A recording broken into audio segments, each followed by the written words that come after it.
start recording. I forgot about the record. Okay, we're recording now. Well, at least. All right. In German, we use D, E, like similar to English, but we use H for B and B for B flat. But okay. So here you can see now we have the F sharp and the C sharp are actually red. And you might be wondering why the harp can play these notes. With the harp, it's a little different. So Dorico can actually do something that's called calculate harp pedals, because harpists, if you know about them, the concert harp, they have different pedals. And so this is how they detune the string. And in the resting position, they can basically play C major. But they can tune them down and they can tune them up. But of course, in C major, we don't have F sharp, we don't have C sharp. What we can do is we go to the jump bar and we just type harp, and we see some options, and we have calculate harp pedals. And we have selected here this first note, and now you can see everything is black. And you can also see here that now it says harp diagram and the right notes. We have C sharp, we have B, we have F sharp. If we look into the harp part, we also see that there's like now this thing. And this is what harpists use to write down how they should change the pedals. Now, you don't need to do it often for harpists, but it's good to do it when you write for the harp, because you can understand what is playable for the harp and what is maybe not playable for the harp. You have also different appearances here. You can, for example, choose this appearance, which some harpists use, or this. And now you can start writing. But for example, maybe, let's go back to the full score. Maybe in this bar, the harmony changes to G major. So, or like, let's say we have a dominant. So we want to have a C flat actually now here. Let's do it like a triad. Okay, something like this. You see now the C flat, the C natural is actually red, because again, the harp cannot now play with the pedals the C natural. But what we can do now is, again, we can calculate here on this bar. We can also do it at this note. Again, calculate harp pedals. And now you see that it changed. And now the C is natural. And we can look in the diagram again, and you can see here, in the beginning we have the full, and here only the change. This is how they write it. You can also make the full pedaling again if you want. But yeah, so this helps you, because harpists, they need time to change, and some things are just impossible. For example, if you want to write something like this, it's not really possible. Then you had to have to write it differently. Maybe you want to write actually like this, like a B sharp and then a C sharp, and then you have to change only the B. So we can again calculate harp pedals, and you can see that now actually we would change not the C to the C flat, but we would change the B to the B sharp. And it would be the same. Yeah, but so this helps you when you write for harp to think maybe a little more like a harpist, and you see what's possible and what's not. Because writing for harp is not so easy, but it's a very beautiful instrument. So if you can, you should totally write for it. Okay, these were the two easy instruments. Now we have drums. Okay, drums. Drums are quite different in Dorico, in that a drum is actually like a percussion, can be a single line percussion. Maybe let's do a new project for that, because it will be easier just to look only at this. New empty project, create. Now, we can have, for example, a percussion player who plays the wood block, just one wood block.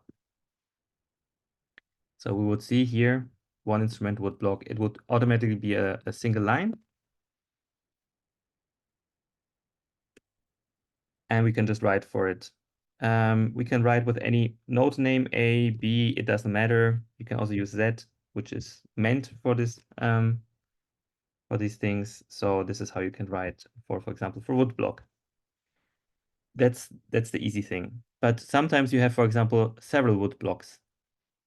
And I will just now add new players. And if I can write wood block, you can see now we have wood blocks. And this is a plural. And if I add that, you can see we have now here several of them. If you look into the player, you can also see that they're actually green. And now we have, for example, 1, 2, 3, 4, 5. Why does it start with 3? Because this is called 2. Well, all right. Weird. And you can actually write for different wood blocks. So this is what usually maybe you have more than one wood block. Maybe you want to have something like this. Yeah. So you would have 5 wood blocks, and this would be maybe the lowest, this would be the highest. So in Dorico, but it's now a little special, and maybe the best way to explain it is actually not with the wood blocks, but with a drum kit. So this was just the introduction. So let's go back to a drum kit. And choose like drums. If you write pop music, you want to maybe have a drum set. Let's just take the basic drum set. Again, you can see drum set is green, so it's a percussion kit. But now it looks a little different because now I have this usual 5 lines that you see. And if you now go into the write mode, you have actually this small line here. And with the arrows, you can go up and down between the different instruments. So what you can actually do is you can just write for snare drum. Oops. No, that's not what I wanted. Why does not work? Now it works. Yeah. And for example, now I can go and write for kick drum.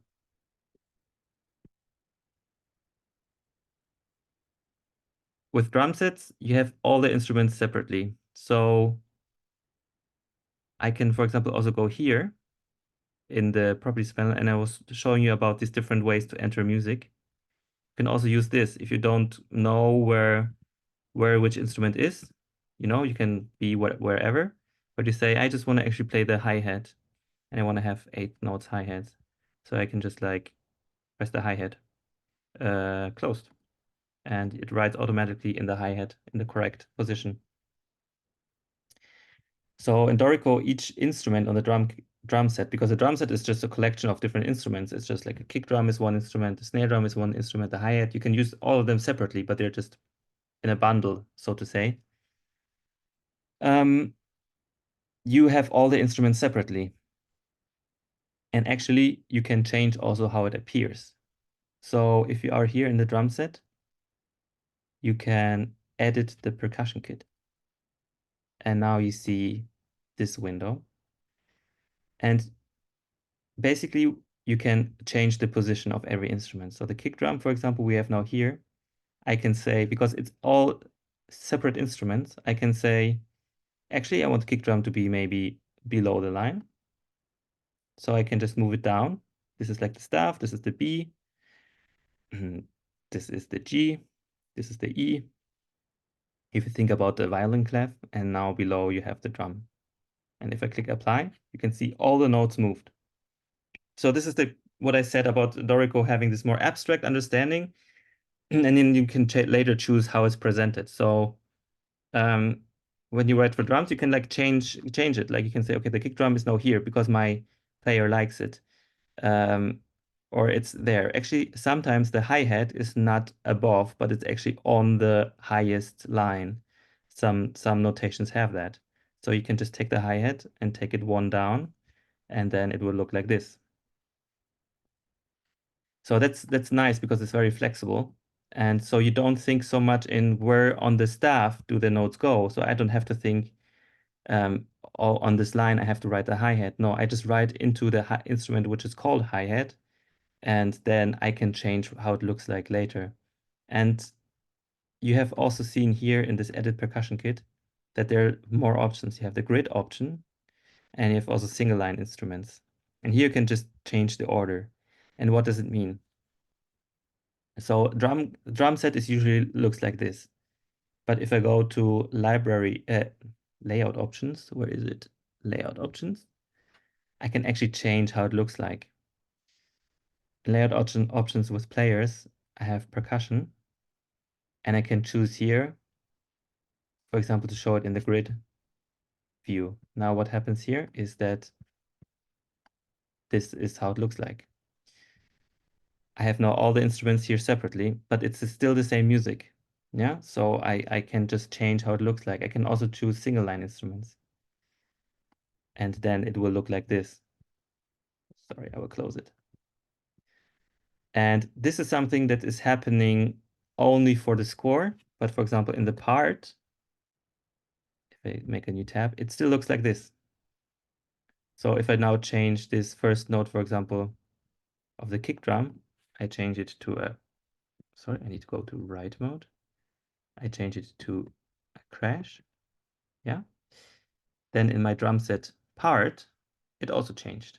Yeah. So this is the same music. It just looks differently. So you write in the instrument that you want to write, and you don't write in the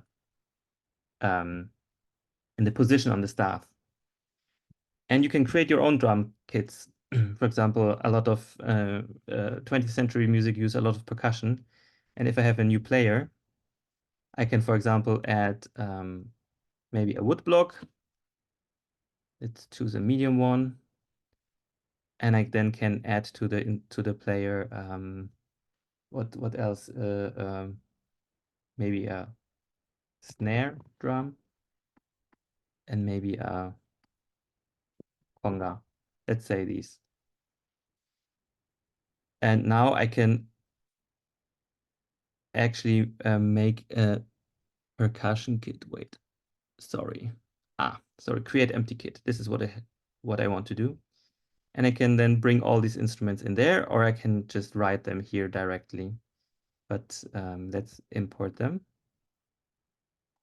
Oop, misclicked. So we want all of them that we had here. You can see here they are disappearing now. They all come into our percussion kit. Okay. And you see now we only have a percussion kit which is called percussion. We can name it however we want. And we can choose, for example, how to show it, or how it will look like. For example, the wood block will be the highest, the conga may be the lowest. But for example, this is what I want to show in the score, like this. But for my players, I actually want to have a different view. I want to have the grid view, and maybe I want these two instruments to be actually closer to each other. I can change here the distances, for example, with a gap, and maybe make the conga a little bigger just to prove a point. Oops, that's the one I want to do. Okay. And if I now go to the full score, for example, let's change the drum set back. That's a little annoying. 5-line. For example, in a full score, this is the layout options. We will talk about the layout options a little more in detail. I want the percussion in 5-line, but in the percussion part, to apply the changes, I want to have the grid view. And now here in my full score, it looks like this. I can enter some music, and in the percussion part, it looks like this, for example. And let's just enter some music, for example. And again, have like this option here. Let's just write some things like this, like a pattern. Let's just copy it several times. You can see it. This is how it looks like in my percussion part, because this is how I want to write it, maybe. But for the full score, it would take too much space, and maybe this is more appropriate. Or I can say for the full score, actually, I want to have single line instruments, and this is how I want it to be written. It depends on the context, but just so you're aware, in Dorico, you don't think about where to write it on the staff, but you write in percussion kits into the instruments, and then you can choose how it looks like later. Okay. Similarly, it works with guitar. Let's just maybe delete these.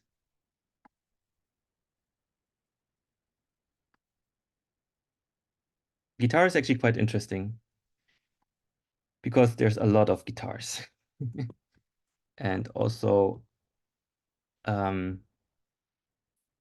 lot of different variants and a lot of different string settings and also a lot of folk instruments, etc., etc.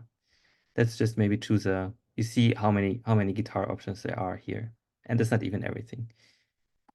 You have classical guitar, you can have a different tuning here. In guitar, you can also edit the strings and the tuning. So once you have a guitar, you can still say, okay, there's a lot of presets I can use, but for example, I still want to have this highest string actually higher, for example, F. And you can basically build your own guitar instrument. You can say how many frets my instrument has, for example, or actually this one string has maybe less. So you can really do a lot of things. You can also change the starting fret because there's so many different guitar instruments. There's a lot. You can have a capo, so you can make a full capo like on the third fret, etc., etc. I want to go into all these details because there's really a lot of possibilities, but it's actually everything you can do in the free version, which I think is really great because it's very sophisticated. But let's keep the standard tuning for now, and we can maybe change the tuning later to show you the difference. Now you can write into guitar normally as you want. Just we write our melody. Oops, I want to write eighth notes. I always forget. And then let's write a children's melody. Okay. Now this looks all normal. And again, you can have different voices, etc., etc. But you can also, for example, show tabs in guitar, which might be maybe helpful for the players, especially if you have beginner players. And again, this is something that you can change for the full score or for the part differently. And again, we go into the layout options, we go to players, and we go to, where is it? Fretted instruments. So guitars, etc. And now you can see here we have some options. We can show notation only, so just the music as we have now. We can also show notation and tablature. If I apply that, you can see now we have a second staff below, and there's actually the tablature. So which fingers, which fret the instrumental is playing. You can also show only tablature. So we don't have actually the notation. And then we can also, of course, also use rhythm in the tablature if it makes sense. Yes. We can, for example, say in the full score we want to have both, but in the guitar we only want to have tablature. In the guitar part, so if I go to guitar part, I only have the tablature. And if I go to the full score, I have actually both. And of course, this is again dynamic. So again, you just write the music, what you want to write, but you can change it and it changes automatically. You can see here it changes automatically. You can also directly write here. For example, if you enter here, you can go to the different strings and you can just write the number that you want to write. So here is the D. And if I write this, it will go to a D flat because it's a 2. Maybe let's say here I want a 0. And here I want a 4. And then I want to go actually here with a 0. Yeah, so you can also directly write the tablature if you want, and it will write the correct notation. You can also, with M and N, actually change the string, for example. So the same pitch, but you can change on which string it's played. So everything is quite dynamic. If you're playing a fretted instrument, you can actually also write the music directly here. This is adjusting to which instrument we have. So if we, for example, have another instrument that's let's say a 4-string bass. Do we have something 5-string? 5-string. Let's choose a 5-string bass just because it's a little less usual. Then if I go to write mode and I click in this, you can see it changes and it actually has 5 strings. So it actually adapts really to which instruments you're having and also to the tuning. And if I now, oops, this is not, I have to go into note entry mode. If you go now 8th, you can also just, for example, write it as you would play it. Maybe it's easier for you to visualize it like that, and you don't even have to really know the notes, and Dorico can write it for you. So this is what I mean when Dorico thinks very musically. I think it's actually quite easy. If you write for guitar and you're not a guitarist yourself, you can see if things are playable. Maybe some jumps are hard. For example, if this would be written like that, maybe that's a very hard jump from 19 to 5. Also, Dorico shows you here, by the way, with a blue dot. If you select the note, it shows you actually where it is. So you can imagine, okay, from this to this, it's actually quite far jump. So maybe maybe not.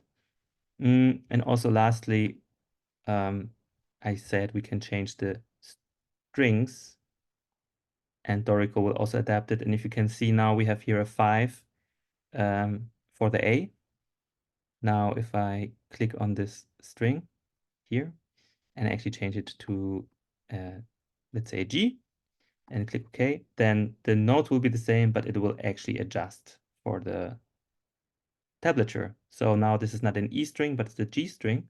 So we have to go to the 2nd fret. This is all a little complicated if you don't play the guitar instrument, but if you do and if you write for it, it's actually quite comfortable and quite easy. And of course, if this is an A string, and of course this would not be really happening because it would be way too high, just wanted to show you Dorico automatically changes the tab so everything works out.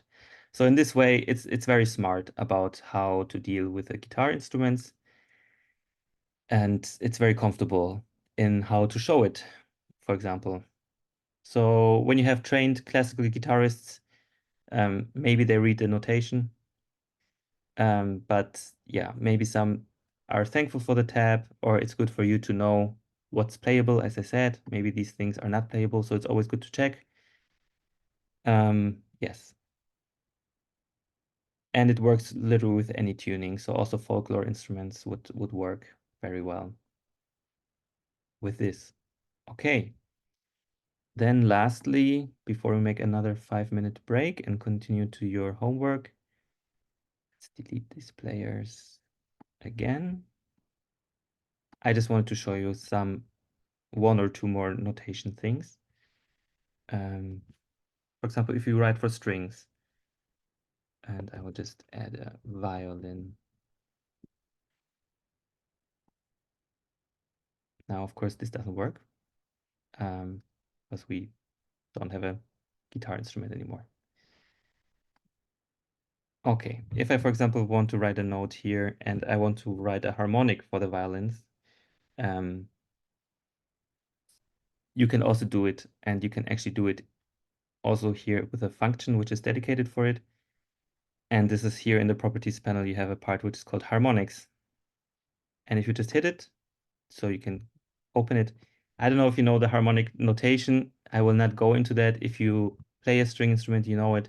If not, you will have to learn a little about it. But Dorico is again helping you here in that you can either write artificial or natural harmonics. So for example, this would be now a natural harmonic that you would play on the lowest string.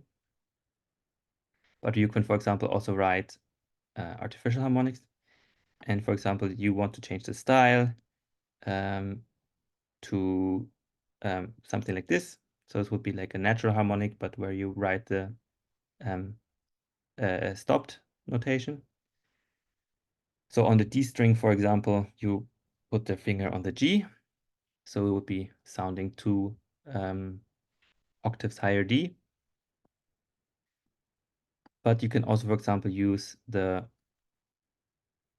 normal notation, and then with the partial, you can actually change which artificial harmonic you want to have. And Dorico already knows all of the artificial harmonics, so it will automatically do them for you. And so you can just exactly write harmonics like this, and it will also actually create the correct playback for you. This is something I wanted to show, and the last thing I wanted to show you maybe is about fingerings. Maybe if we write another note, let's say D, and you want to show that it has to be played with a special finger, you can either go out of the note entry mode, either enter it here, also in the properties panel, and just write, for example, with the third finger, and then you can add it here. You can also make sure it's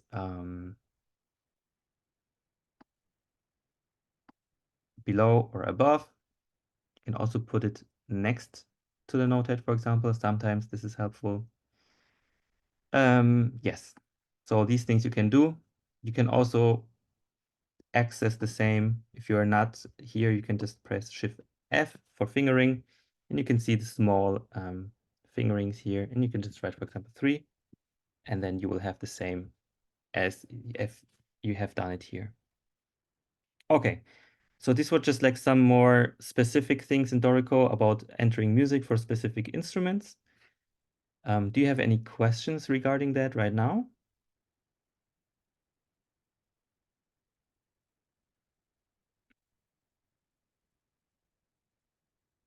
Okay, then no.